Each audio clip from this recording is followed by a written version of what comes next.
Boy, I miss Charlie. I will say that he'd have a couple criticisms tonight. He'd say, where are the smoke machines? Where's the confetti?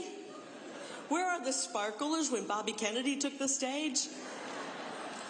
Because Charlie knew how to put on a show to spread the message of Jesus Christ. It really did.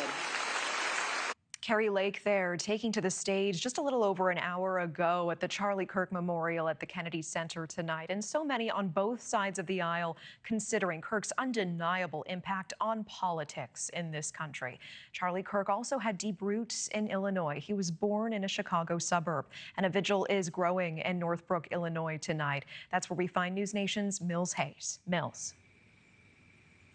Good evening, Natasha. Around 300 people came out to this vigil for Charlie Kirk. And as you mentioned, he has a lot of ties to Illinois.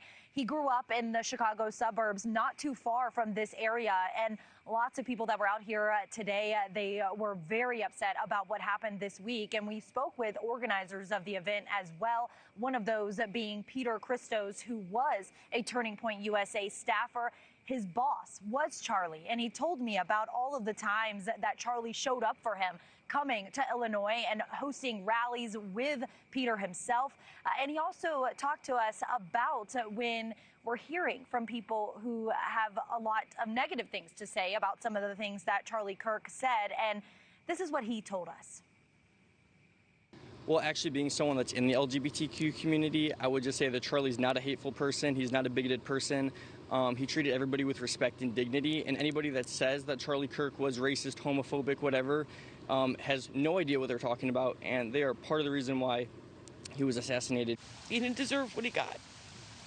But I come here with a smile going forward, knowing that everybody that followed him and the people that loved him are going to rally and unite, and his movement's going to be stronger than it ever was. That woman you guys just heard from, she came here to really honor Charlie Kirk's life, and she says that she didn't always agree with him or President Trump, but she said that it is important for people to be able to share their ideas freely without the threat of violence. And we also did speak with some of the other organizers of this event, some high school students here in this area who say they've been trying to bring a Turning Point USA chapter to their high school, but they're getting pushback. One of those organizers also telling me that he was in school. He was in the classroom when the news of Charlie Kirk's death broke, and he says that there were students that were celebrating the news, and it was something that was really awful for him and his friends, people who really looked up to Kirk as being someone, as a leader in the conservative movement. And everyone here telling me that this just makes them want to get more involved with politics now. Natasha. Mills Hayes, live there on the ground. Thank you. Thank you for watching. Subscribe below and download our NewsNation app right now on your phone, and you will get fact-based, unbiased news for all Americans.